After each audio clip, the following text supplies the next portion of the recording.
Hi, everybody, and welcome. Absolutely nothing happened last night. We've got a totally boring show because we've got nothing to talk about, and we're not the least bit sad that we're on our own. So we'll get started making some money, and then I do have a message from our fearless leader that I asked him to send so that I could share with you his thoughts on the absolutely nothing possible that took place last night. Powell Heating and Air Conditioning, their dedication to customer service has been evident in everything that they do from the moment they answer your call until the time they leave your home. They are working to make sure you are comfortable and confident about the care and service you receive from Powell. With their fleet of 10 plus trucks, a 15,000 square foot warehouse stocked with parts and equipment, they are ready to serve you around the clock. They service all heating and air conditioning brands.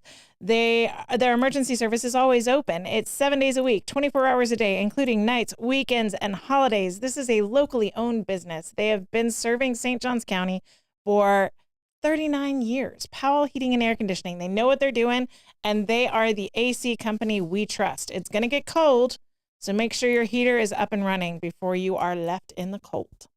These neighborhood diners are more than just a place to eat. They are where hospitality blooms and friends gather. Bring your own or make new ones. The coffee is hot, the smiles are genuine, and the food tastes just like home. Every meal is a chance to make memories, share stories, and create bonds that last a lifetime. It's not just about the food on the plate, but the community that comes together around the table. Come to see Andy and his team at Moultrie Creek Diner or at Anastasia Diner. Tell them Andy sent you. As Mike would say, if you say go dogs, Andy just might give you a discount. Solomon Services, they are the premier place for personal training in St. Augustine. They specialize in small group strength and fitness development, athletic development for team and individual sports performance. They do sports injury-related training. They have a state-of-the-art center with indoor and outdoor turf areas. All their coaches are certified through the National Strength and Conditioning Association. Call to make an appointment with Sal and his team at 904-461-9945. or visit them online at solomonservices.com. Sign up today. Get a jump on your New Year's resolutions. Those are just around the corner. Bozard Ford Lincoln in St. Augustine. Their goal is to make sure your time and experience buying a car is stress-free, fun, and enjoyable. Bozard is a family-owned Ford dealership that has been in business since 1949. Bozard Ford Lincoln has been the recipient of numerous dealer awards, including being ranked #1 automotive dealership in the nation by Dealer Rater. Bozard Ford has also won back-to-back President's Awards, which is the highest honor given by Ford Motor Company. Check them out today online at bozardford.com or head on down there. Have a Jiffy Burger at Ford's Garage. No one wants to cook tonight anyway. All right, I do have a message from Mike. He is surfing in Costa Rica. I can't imagine why he would need to be out in nature relieving some stress. He says to all of us, Dear crew, I've been praying for our country for some time. I know that I was not the only one because I could feel all the prayers so many other believers. I was hopeful that it would be a decisive win for the sake of our country. Close elections have only made our partisan politics worse over the last 8 years. We have a lot to do in this country. We have many problems that need to be addressed. We should be doing that together, regardless of which party you belong to. Our future generations need us to tackle the problems now so they don't get left for them and even bigger problems for the future. We need to treat each other with respect regardless of who we voted for. We need the government to remember that its power comes from us, the citizens, not the other way around.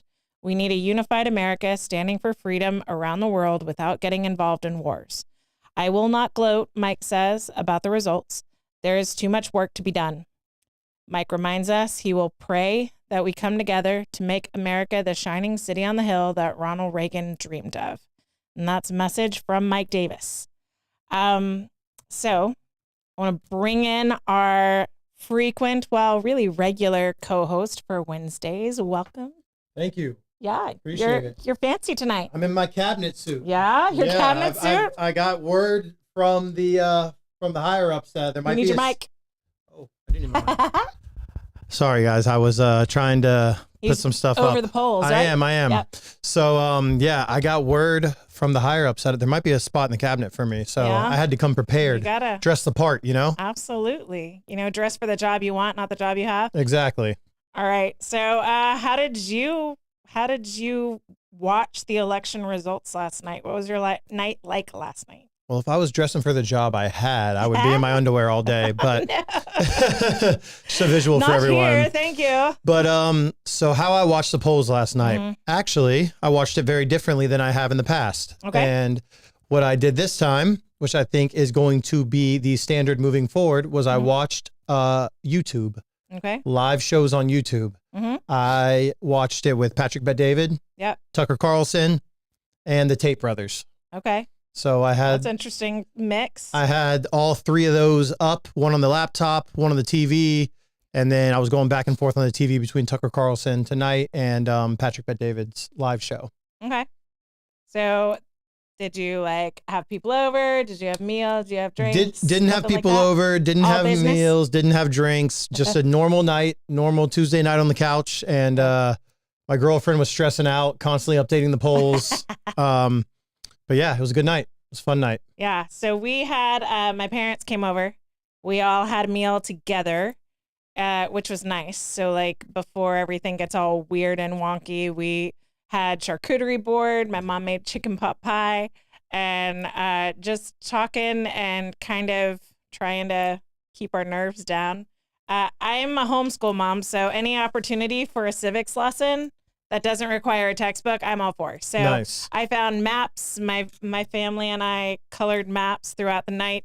We have the little electoral college votes that you fill out at the bottom. Once you cross the line, you have a win. So that was interesting. It was the first time my kids were old enough to stay up and really watch it until it was decided. It's the first time in a while it's been decided that night. It is. So my husband wakes up very early and he's a very hard worker. And so he was falling asleep on the couch. He ended up going to bed probably about 1 a.m. Okay. Well, probably about midnight. And then my youngest fell asleep on the couch at 1 a.m. She doesn't like to be in her room alone. She shares a room with her sister. And so we kept saying, you can sleep in my bed so that you're not alone if you want to just go. And she's, no, I can do it. Clocks out at 1 a.m. So my two bigs, we call them, my two bigs were up with me. And they stayed up all the way through Trump's speech at Mar-a-Lago. Okay. Which was at what time? That was, you were probably asleep, huh? I was asleep, yep. That was around 3 a.m.? 3:30, maybe been pushing towards 4. It's been a long night, y'all. And so they went to bed shortly after that, and I was doing my best to soldier on for one more state to be called, just so there was no chance for the 3 a.m. drop. That was Right. kind of what we kept saying all night. Okay, well, I know that you like that one, but 3 a.m. drop. You have to be prepared for Right, the right, 3 right. a.m. drop. History repeats itself. My big kids did not want to go to bed before it was for sure done. And they didn't even like it that we were watching AP, we were watching Fox, we were watching NBC, and then I had Rumble streams in my ear.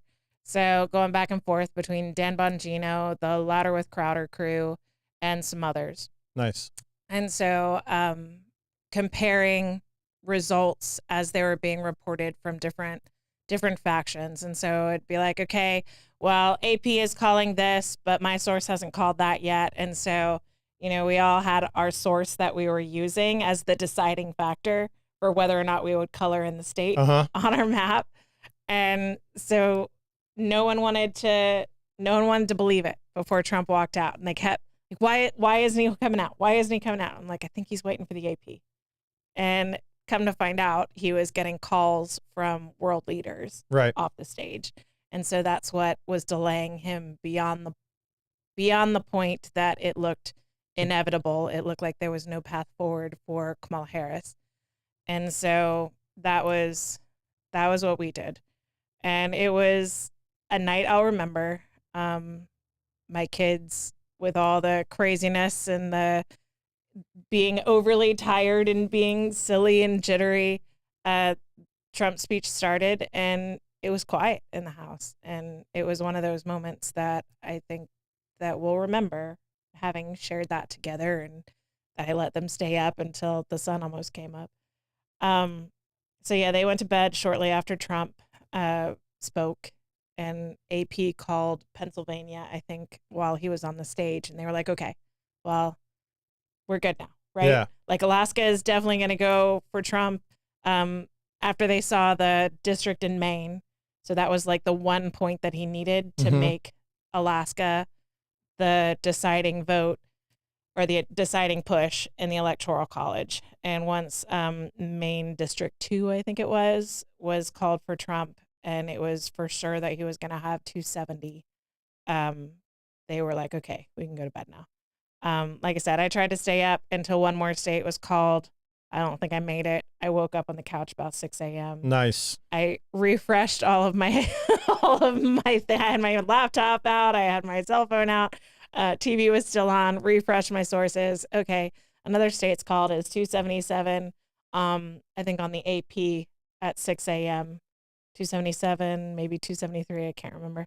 And so I was like, all right, I can go to bed now. So I did. I got a nap, and then I've been up and going through sources all day. Yeah, not really going to bed. It was more like a power nap last night.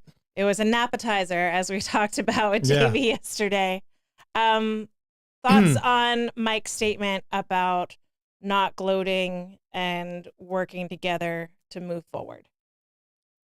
My thoughts on it? Yeah. It's a very politically correct statement. Yes. No, I agree. We should definitely work together to move forward. I mean, a country divided is a country that's going to fall, right? Yeah. It's like, it's such a funny reference, but the movie Planet of the Apes, where he says apes strong together, apes fall apart when they're not together. Yep. Same thing here. Yeah. If we're a country divided, we will fall apart and we won't get anything done. Yeah. If we're a country that's strong together, we can achieve wild things, innovation, growth, all kinds of things. Yeah.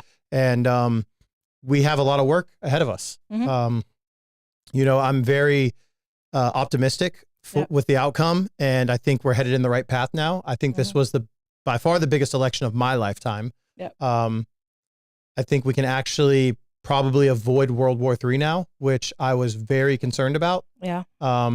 So yeah, I mean, I agree with Mike that, the gloating is, you're going to see people gloat. You're going to have keyboard warriors on both sides. Yeah.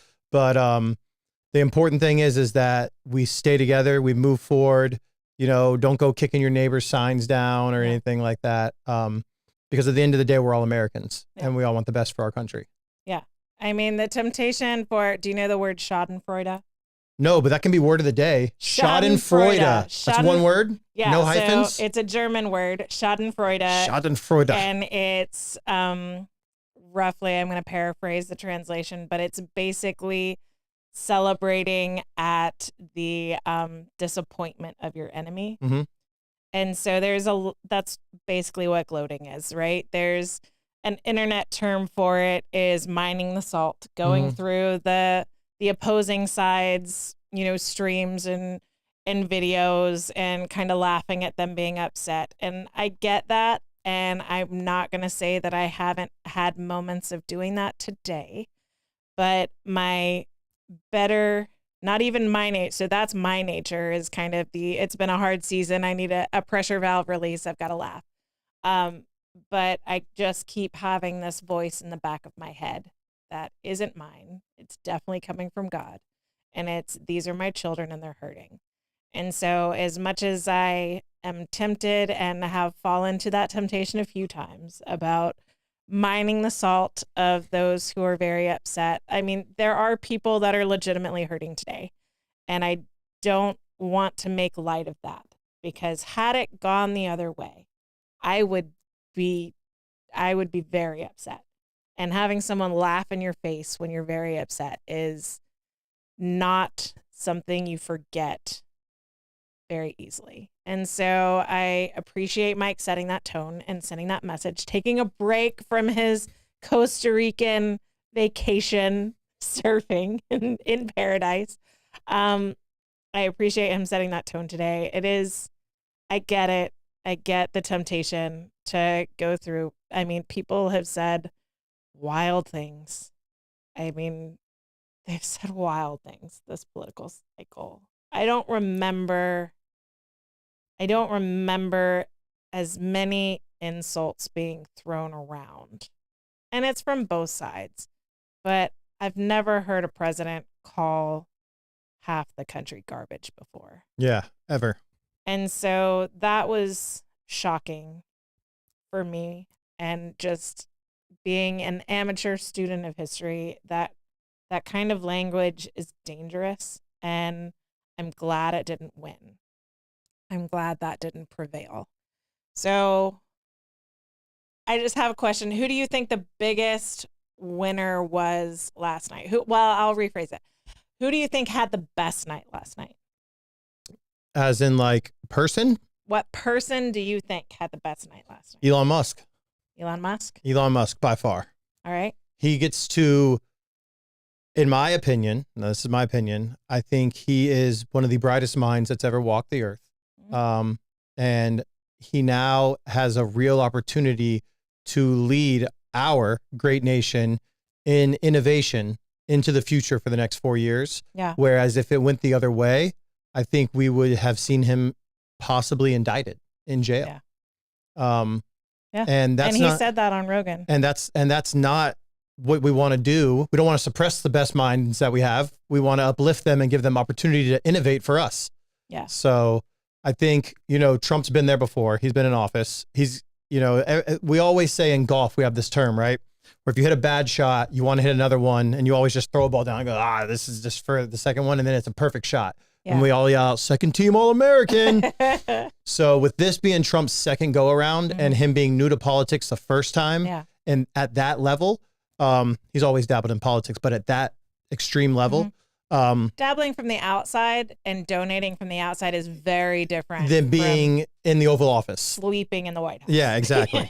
So I think he has a better understanding of how to appoint critical positions. Yeah. And I'm really looking forward to Elon being in the cabinet and being in charge of government efficiency, because the bottom line is, I think that a country, when you look at it from a grand scale, is run like a large business. And who better to run it than someone that knows how to take a small amount of capital and grow massive businesses with it. Yeah. So you got to be efficient.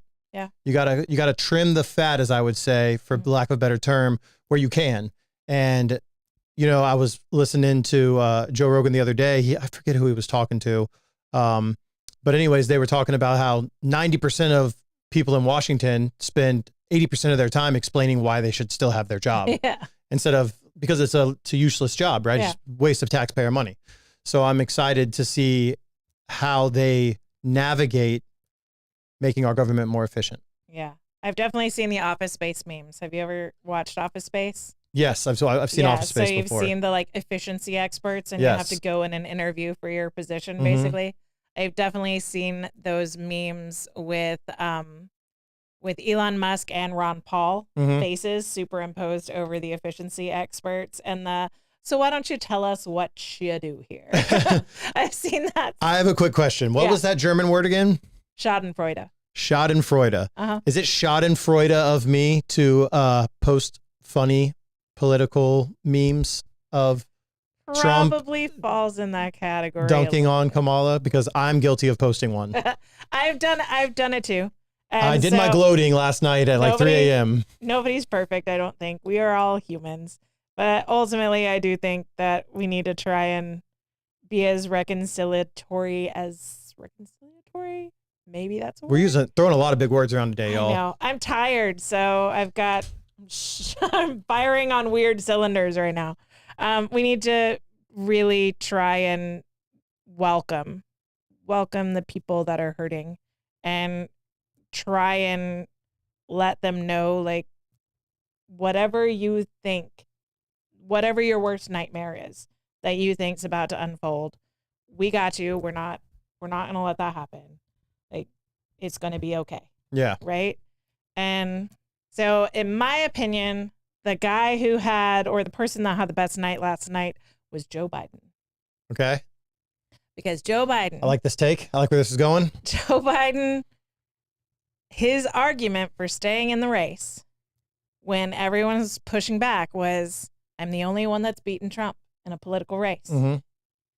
And I think there was a deal, and that's one of the reasons why Kamala said nothing negative and said nothing to distance herself from Joe Biden's policies. I think there was a deal of, if you get the nomination, if we have him step down and you get it, then you can't trash his legacy. Mm-hmm. And that put her in an unwinnable position, or at least an untenable position, I think there is a way that you could have made that argument, but you're trying to thread a needle that would have been very challenging for anyone to do. And so Joe Biden was trying to, and I agree with Troy and Lenny that it wasn't Kamala that ousted him. It was Nancy Pelosi. I disagree with them in that if she wanted to stand in solidarity with Joe Biden, she wouldn't have taken the nomination. She would have forced them to go to convention. If she was a woman of principle that stood for democracy, I believe that would be the right thing to do. 100%. But they don't agree with that, and I respect that disagreement. So I think he had the best night last night because he was vindicated in his own mind. So you think he's riding off into the sunset now? Back to his beach house. I think he's going to kick the dust off of his feet and look down his nose at Nancy Pelosi and the other big political players that forced him out and be like, how did that work out for you? This is me doing the German word again, but I don't think he even knows there was an election last night. Yeah. No, I think he knows because I don't even think he realized there was an election. He voted with his wife, and his wife very, very famously wore a red dress to the polls. Mm-hmm. And if there's one thing politicians do, they dress to theme. Yep. And when you've got a red team and a blue team, you don't wear the other team's colors when you're walking into the polls. And she did. Yep. And so there's that, I think it's infamous Kamala Harris ad where it's like, women, we know it's okay. Your husbands will never know. You can vote for whoever you want to. Wink. And the women like look up from their poll dividers and they wink at each other and they circle the box for Kamala Harris. And then the one woman meets back up with her husband. And he's like, so did you make the right choice? And she's like, yes, dear. And then winks at the girl. You're probably not the demographic, but I definitely saw that ad more than once. And I thought it was a pretty gross argument to make. To lie inside your household. The team of unity encouraging people to be lie deceptive. And be deceptive, to divide within couples, within households. I thought that was a gross message. And I feel like Dr. Jill Biden saw that and said, bet everybody can believe I voted Democrat. Mm-hmm. But you don't get to know who I bubbled in. Yeah. And she wore red. And her wearing red to the polls was the same as Joe Biden wearing a MAGA hat. Yeah. So I guess I would have to say maybe it wasn't just Joe Biden that had the best night last night. It might have been Dr. Jill and Joe Biden that had the best night. Because, I mean, they're vindicated in their stance of he should have completed the election and his side didn't let him. I got a question for you. Yeah. If we go back a few months or a year and Musk doesn't make the acquisition of Twitter, do we see a different outcome? Absolutely.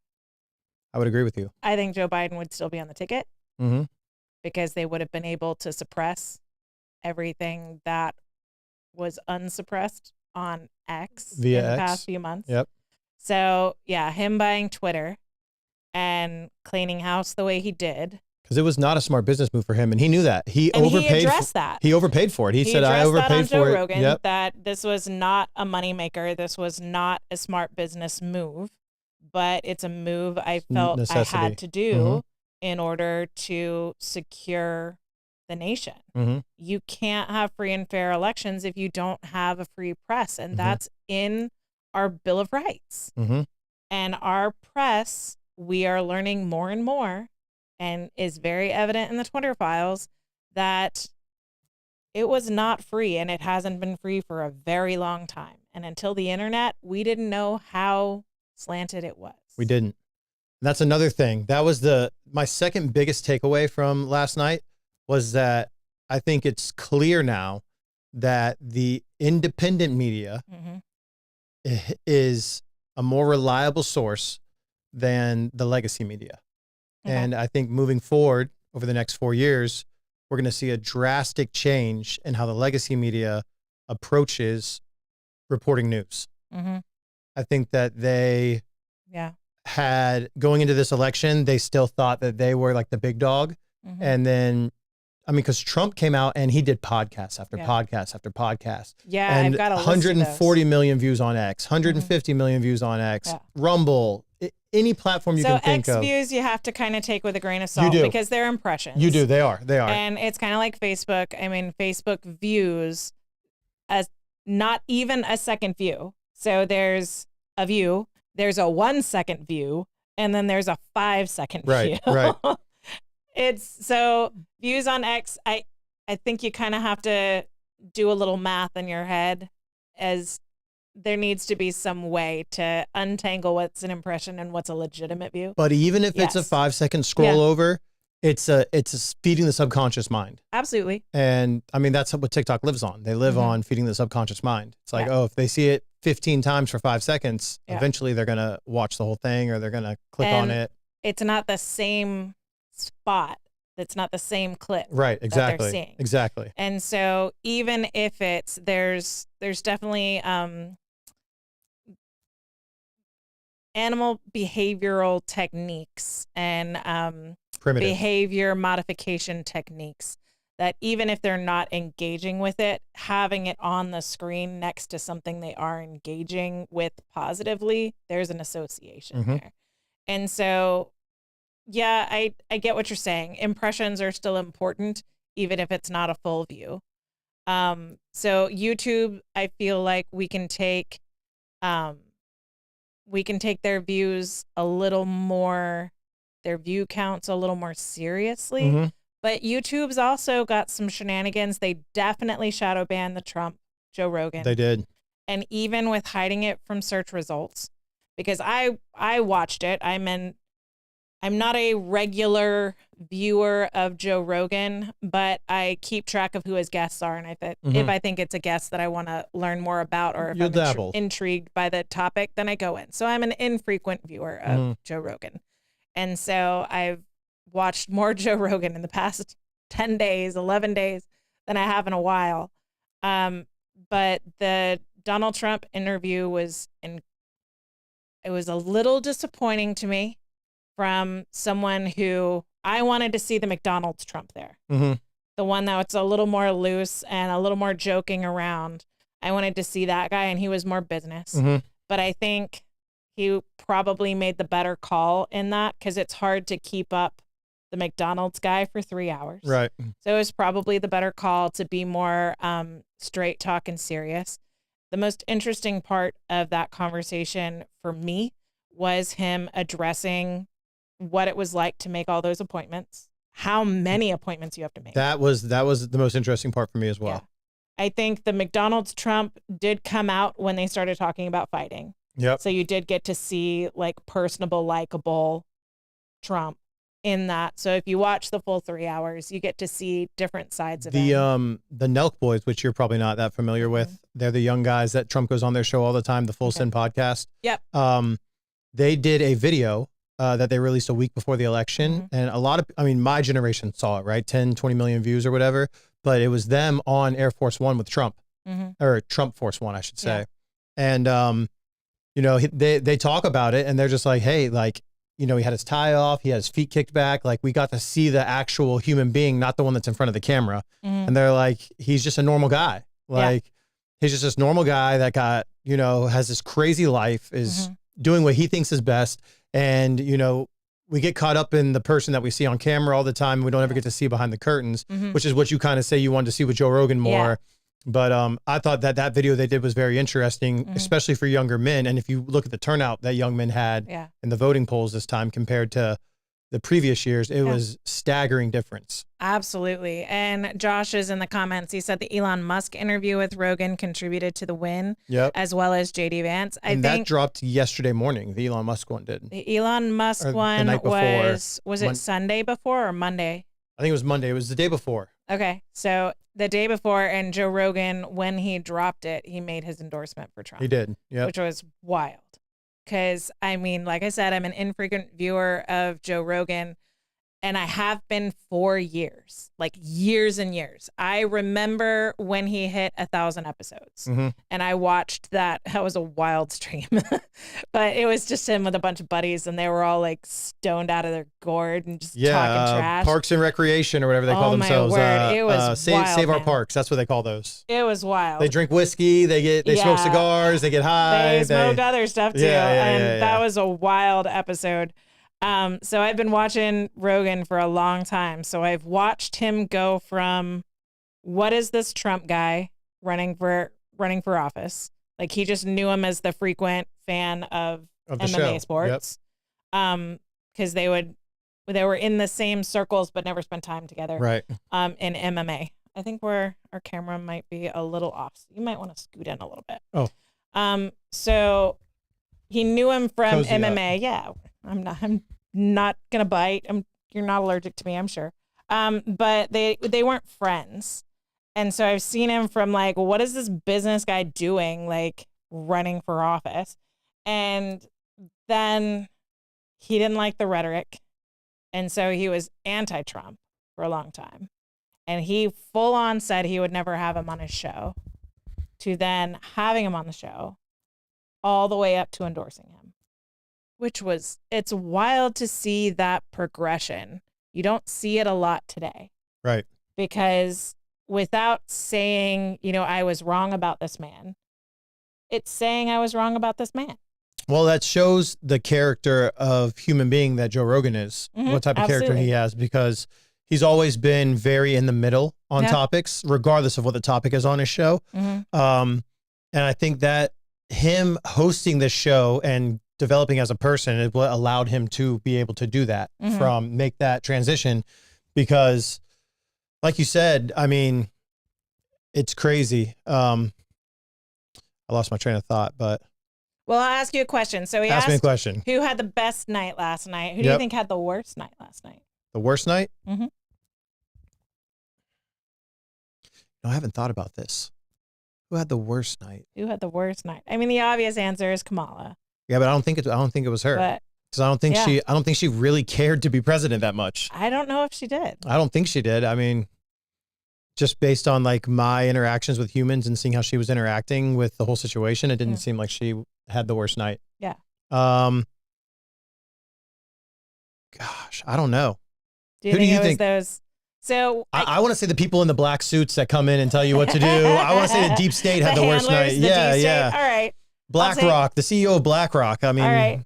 So there's an argument to be made for the students at Howard University that waited for hours. Yeah. That was messed up. Hours and hours. And then about 1 a.m., after standing there for who knows how long, she sends word, and she sends her campaign supervisor, whatever, to go out and face the crowd and tell them to go home. Yeah. And at that point, my kids are like, what just happened? Like, what just happened? I saw that in real time. Yeah. So there's an argument to be made for them. But again, if Joe and Jill had the best night last night, Nancy Pelosi. I was going to say Nancy Pelosi. Yeah. I think she had a terrible night last night. And I got to say, it couldn't happen to a better person. Yeah, I agree. I mean, there was some machinations behind the scenes. That woman was making moves. And I truly feel like she is the reason Joe Biden was no longer at the top of the ticket. And I think she used what remained of her political capital in that. And to me, her legacy, and this is coming from someone who doesn't like her, her legacy will be spotted with the video clip that was released of her admitting that she made the wrong call on the National Guard on January 6th. And she admitted that Trump asked for the National Guard on January 6th and she turned him down, and that everything happened was her fault because she turned down the National Guard. So her legacy is going to be that video to me and that coup of Joe Biden. Yeah. It's not a very good legacy. Her legacy was make it or break it. Kamala had to win. Kamala. I can't even. Everyone says it so many different ways. Kamala. Harris. My mom corrected me on this like 15 times because I was saying it all over the place on the show. She goes, if you're going to go on the show and you're going to say her first name, it's Kamala. So Kamala had to win for Nancy Pelosi to secure her legacy. And she bet it all on Harris, and I think her legacy is trashed. And who knows what's going to happen with the House? The House is trending red. It is trending red. And what's crazy is that it was trending blue yesterday early on, and it slowly started. Polymarket was saying Democrats are going to take the House. Yeah, they were. Yeah. And Polymarket might not have gotten that one. We'll see. It remains to be seen. So I'm just pulling up Real Clear Politics right now. Well, I hope that the Republicans get the House because then you can actually get stuff done. Yeah. Otherwise, it's a lot of stuff gets left at a standstill. It hits the House floor and it's just done. Yeah. So Josh agrees with me that the Bidens had the best night last night, and he thinks that they both voted for Trump. I agree, Josh. I wish I could be a fly on the wall. I just want to be a fly on the wall in that one. That had to have been a strange couple of weeks for the Bidens. All right, so we've got 4 pickup at this moment on Real Clear Politics. The Republicans have picked up 4 seats. They're at 194 right now, and Democrats are at 179. So that's where we sit right now. Majority in the House is 218. So there's a ways to go. So they're creeping. There's a ways to go. I think that's low from what I've seen. Let me see what the AP is saying. But yeah, I was super stoked because my mom called me and she's like, oh, we're watching Fox, yada, yada. And I was like, you got to get off the legacy media, Mom. You got to get on YouTube. I said, look at how many views Tucker Carlson has. Because at one point, he was at like 10 million concurrent viewers. Yeah. And I'm like, just trust me. Do it this one time. You won't regret it. And so she watched the PBD podcast, who I think runs a phenomenal YouTube political show. I think based on views on YouTube, I think he's second to Fox in views monthly. Okay. And you know, he's definitely Republican. But he brings on people from the other side. He had Chris Cuomo. Is that how you say his last name? Chris Cuomo. Yeah. Cuomo. He had Chris Cuomo on last night. You know, we had Masvidal, who was Jorge Masvidal, who's a big UFC fighter on. So he had people from both sides on, and they kind of had an open forum debate on this live show, which was great. I love that. I think that politics is about us being able to sit down and have a formal debate or a casual debate about the topic at hand, and at least hearing the other side out. If you're not hearing the other side out and you're just going to suppress them, which is what the legacy media has done this entire time. That's their MO. That's not democracy. That's yeah. So the internet's running slow. So hopefully we're not glitching because my computer. Are we glitching, y'all?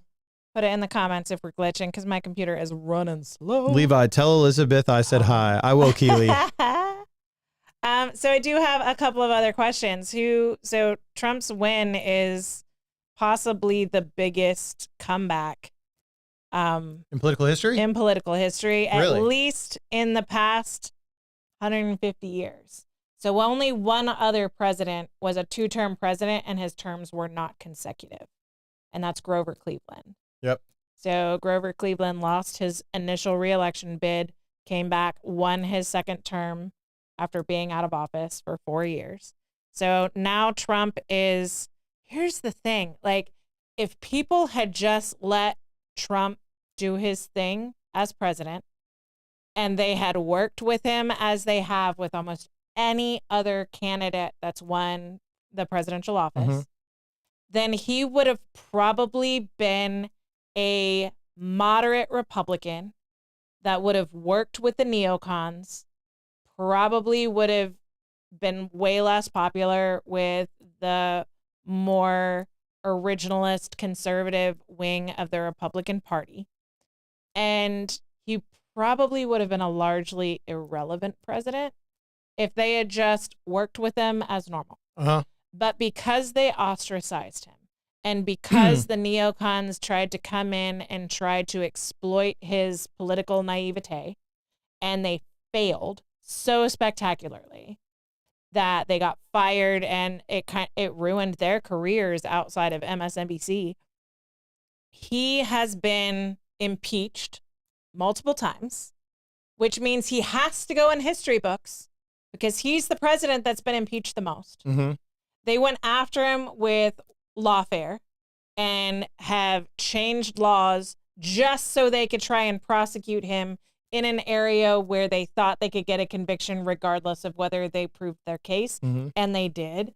So who knows what'll happen on appeal. I'm assuming it's going to get overturned by appeal. Just the basic stuff I know of how a court's supposed to run and how the legal system's supposed to play out. So he's the first felon to be elected president. So he has to get included in the history books there.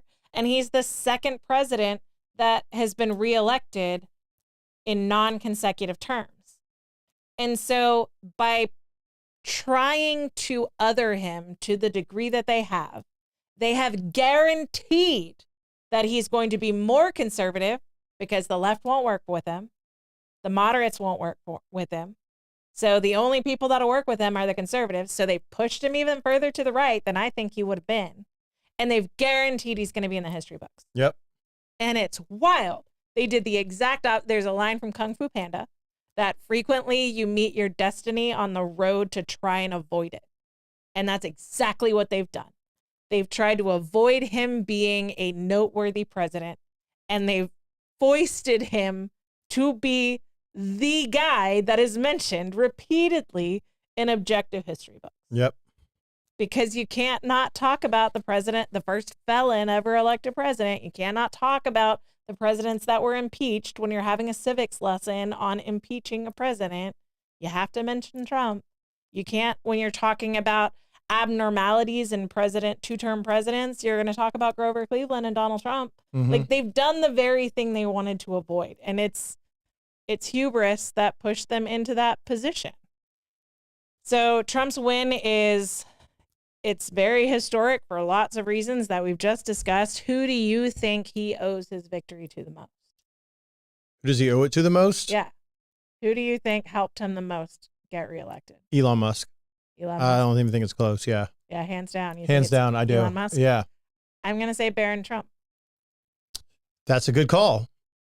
Barron Trump is the one who said, "Hey, Dad, this podcast is really cool. Yeah, you he should is. go on this he one. is. Hey, do Dad, Aiden you should go Ross. on this one. Do the Nelk Boys. Yep. Do Joe Rogan. Do Theo Vaughn. Yep.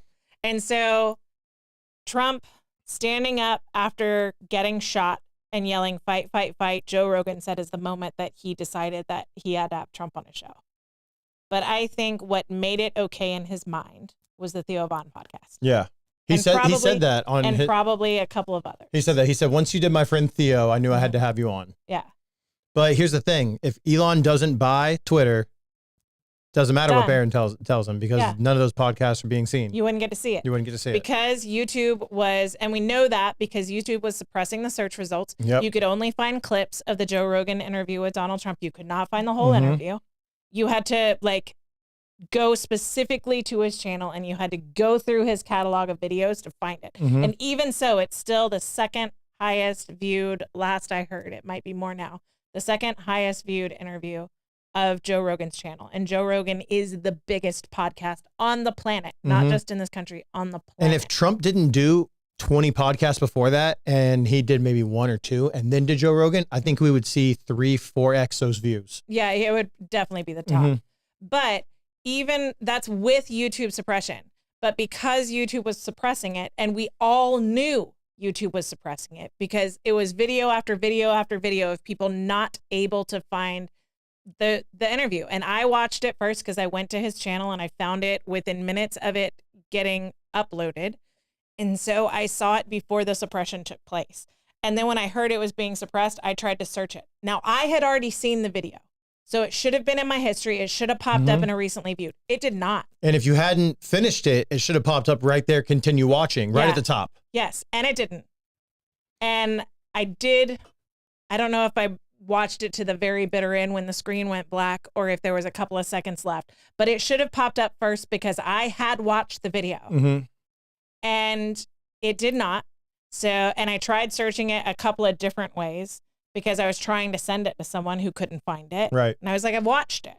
But because of that, Elon Musk made a deal with Spotify. He called Spotify, and who knows what he paid Spotify in licensing fees to get permission to post it to X. Yep. And that's why it was on X. It wouldn't have been on X when it was. Another genius move by Elon. Just saying. So I think you're making an excellent argument for Elon. But I agree with the Baron. I think Baron Trump. I agree with Baron. These are the podcasts. I looked up the podcast that he was on. He was on Implausible with the Paul brothers. Impulsive? Impulsive. Yeah. I don't know how you're supposed to say it. Yeah, Impulsive. Impulsive. It's Paul in the middle. Yeah, Impulsive. Okay. Impulsive. That was 6.6 million views, according to the source that I found. Then he was on the All In podcast, 3.4 million views. Yep. The Aiden Ross's stream, that was 2.6 million. Yep. That was the first one I heard about on and the that podcast. That was on Kick. That Yeah, wasn't even. And that's then not even Aiden YouTube. posted it to X afterwards. Yeah. And then, so after the Aiden Ross stream, it was this past weekend with Theo Von. That was 14 million. Mm-hmm. I was one of those. I watched that Theo Von interview. Same. I thought that he did a really good job on Theo Von. It was an insight into his life. Theo brings out just the normal person in everyone. You wouldn't think that, though, because you wouldn't think that he would be able to do that with Trump, because Theo Von is a Louisiana boy, like backcountry redneck Louisiana boy that has struggled with addictions. And Donald Trump is this silver spoon New York rich kid, doesn't even drink, who is a teetotaler, doesn't drink, never tried drugs. I think he tried alcohol once or twice and gave it up. So it was so wild that the two of them were able to come together and be as likable as they were in the conversation. Yeah. Like, he didn't look like he was talking down to Theo Von. No, not at all. He was able to get on his level, and I think that speaks to why Trump is able to get elected. And people always say, like, I was brought up in a middle-class family. I'll never forget where I come from.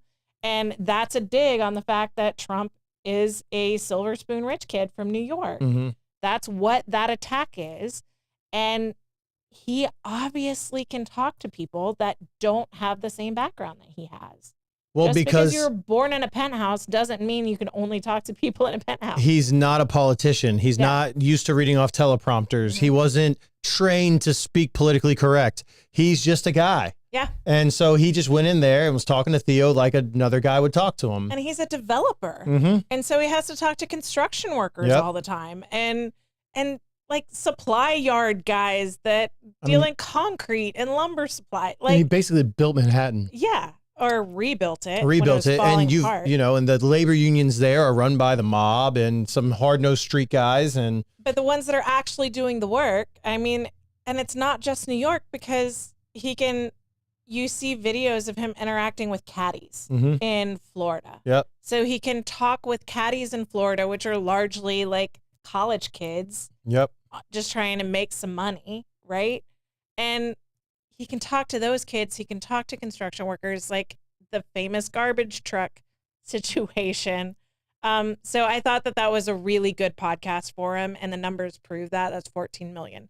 Then he did the Sean Ryan show, Lex Friedman. Yep. I didn't know those two. Sean Love Ryan both was of them. 3.5 Sean Ryan's amazing. million. Lex Friedman was 5.1. Flagrant podcast. Flagrant, Andrew Schultz. I thought that was really great for showing the sense of humor that he has. Yep. Because all the junk that people throw at him, everyone says he has such a thin skin. I mean, the stuff that Schultz said to him to his face on that podcast. Yep. And he laughed it off. Schultz has no filter. Zero filter. He was wild. So Flagrant Podcast was 7 million. Full Send, you mentioned, that's 3.2.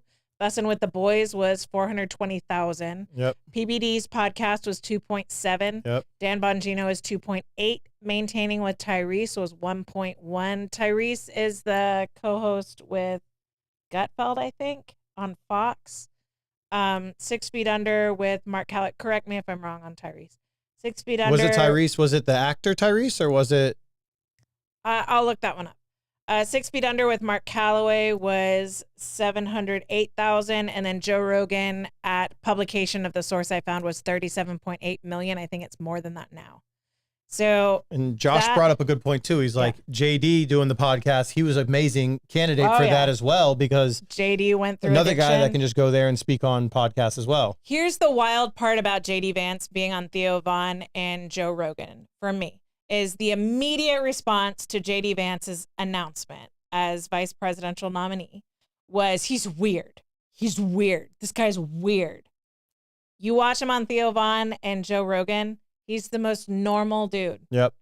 Like, it completely takes the wind out of the sails of the he's weird argument. I agree. And it immediately takes the wind out of the sails of he's worse than Trump. He's more far right than Trump. Like, he was telling stories about how he talks like a sailor and his kid, like, dropped F-bomb in front of a bunch of people at, like, an event, and everyone's looking at him as this illustrious senator, and then here's his kid, like, drops a cookie and says, oh, shit. Yeah, exactly. Right? So I don't let my kids cuss. I don't cuss in front of my kids, and that's because, like, I don't want them dropping some kind of word at church, right? Like, and they even mentioned it on Joe Rogan that you get judged if your kids cuss in the wrong location and people look at you sideways as a bad parent. And honestly, that's a big part of why I don't let my kids cuss. Yeah, it's just a natural social reaction, I feel like. Yeah. And so I got a question for you. We're getting late here. Yeah. So what are you most looking forward to over the next 4 years? Oh, man. So I try to never put too much weight in the promises of a politician, because who knows? Who knows what he's going to get? Well, and like he said on Joe Rogan, once you get there, it's much harder to get stuff done than you think. It's weirdly easier to get in the office than it is to actually do what you want to do. Do stuff once you're there, because you're pushing through the deep state. So what I think is that Donald Trump saw firsthand exactly how dangerous the deep state is.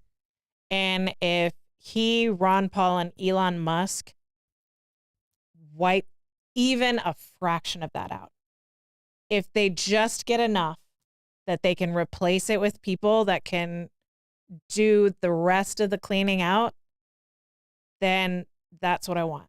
I want the deep state wiped out. I like that. Josh mentions Kennedy with the food. I would be so stoked for RFK Jr. to get the FDA in line and to remove all of these artificial toxic chemicals that are allowed to be in our food. I hope Tulsi Gabbard's involved somehow. Yeah, I think that Tulsi Gabbard worries me. RFK worries me if he gets his hands too close to the EPA, because, I mean, Trump addressed that on the Joe Rogan podcast about, like, RFK's got some ideas about oil that Trump doesn't agree with. Yeah, and I agree with Trump. And so I appreciate that he addressed that. I love RFK. He's a smart guy. I'm going to keep him in the food and the health, and I'm going to keep him away from our energy policy. And that made me feel a little bit better. I like Tulsi Gabbard. She has now left the Democratic Party. Yep. She's evolved on some positions. I'm cautiously optimistic about her trajectory. She's the one I'm a little nervous about, but I think Donald Trump would have never had a second term ever if they had run Tulsi Gabbard, if they had allowed 100%. Tulsi Gabbard to win rather than railroading They pushed her out of that presidential nomination process. And they anointed Joe Biden. They made whatever backroom deals they had to get Joe Biden as the candidate. If Tulsi Gabbard had been there, it would have been a landslide. There would have never been January 6th. There would never have been all of that talk. We need JFK files and Epstein lists. So my kids are weirdly excited about this. They want all these files because kids don't like secrets. Right. They want They to don't know like the secrets. yeah. They want to know the secrets if there are secrets. And so they've heard about all these like secret files, the alien files, the JFK files. They want those dropped. And that's a weird, like, I never thought my 15-year-old daughter would be like, nah, I want to know what's Area 51 and I want to know what happened at JFK. You know what I'm most excited for? All right. I'm a crypto guy. So Yeah. I'm most excited for the financial reform that's going to happen over the next 4 years. I'm I'm curious about that. I think we see crypto take a staple hold in American finance and global finance. I don't know if you follow it that much, but the crypto markets are like 3xing the stock market today. That's the wild. stock market is already booming. Yeah. So it's exciting. My earliest introduction to crypto was Sheldon Cooper lost a USB drive that had his crypto mine, whatever, the location where he hid his crypto. Yeah. He had it on this USB drive and he couldn't find it. His crypto key. His crypto key was on it. And so that was my first introduction to crypto. I know very little about it. I think it's interesting. Yes, Josh. Bitcoin is currently in discovery phase. So what that means for people that don't know what discovery phase is, it means that it exceeded its all-time high and it's now discovering where it's going to stop at, and then it'll retrace to a new bottom before it goes up again. So, yeah, I mean, I'm big and I can go down this rabbit hole for another 2 hours on crypto, but that's what I'm most excited about. But I do want to give a shout out to one other person that I think maybe changed the trajectory of our country. And I think he did it almost single-handedly. And that's Scott Presler. Have you heard about Scott Presler? No. So Scott Presler is a conservative activist, and he is why Trump won Pennsylvania. Because he looked deep into the metrics of, okay, what's the Republican coalition and who are the populations that don't vote or don't vote Republican that we could maybe tap into. And he very famously realized that the Amish community in Pennsylvania were not registered to vote, that they had a very hands-off approach to federal elections because they have their own little community. And he went there personally, door to door. He had meetings with Amish families and explained to them the danger that their community was in if our government went further down the rabbit hole that it was heading on. And he did amazing get out the vote efforts with Amish people. He got them registered to vote. I saw the lines of carriages all over online. And that is Scott Presler. And that is why Pennsylvania flipped. You will never convince me otherwise. And that was the linchpin in Trump's reelection. And so if you are optimistic right now, you owe a debt of gratitude to Scott Presler. He is a young guy. He has great hair. he's got long, straight brown hair. If you watched Trump's second rally at Butler, PA, his return after the assassination attempt, Scott Presler was one of the speakers. Okay. And he's a young dude. He was nervous, but I think he did a good job. And he was on one or two speakers before Elon. But I have seen him in a few interviews. He's a smart kid. He crunched the numbers. He figured out hunters don't vote largely, and the Amish in Pennsylvania don't vote.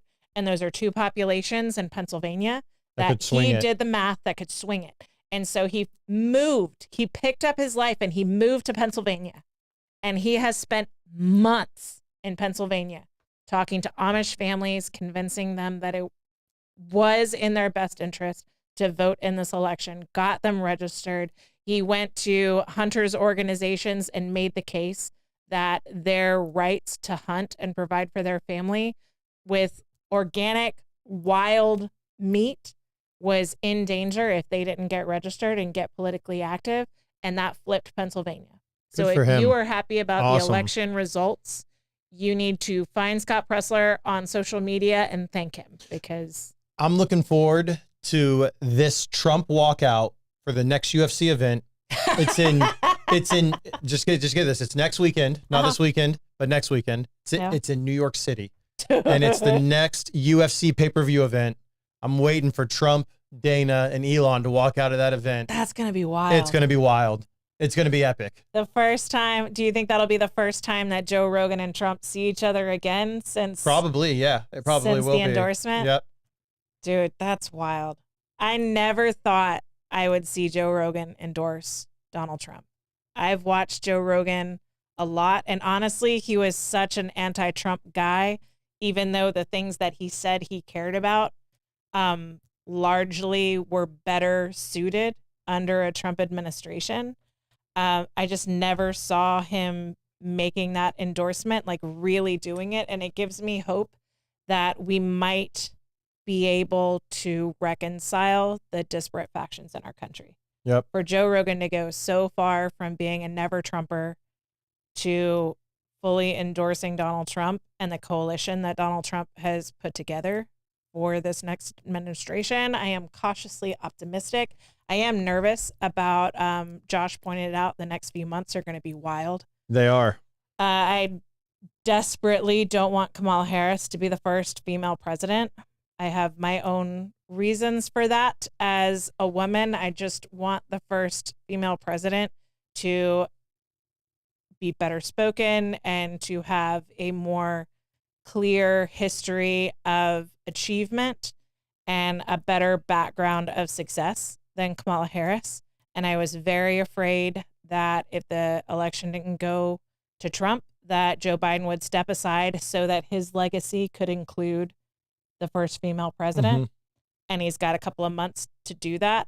I don't know if there is enough love between the Harris and Biden clans for Joe Biden to make that call at this point, especially since I strongly suspect that he voted for Trump.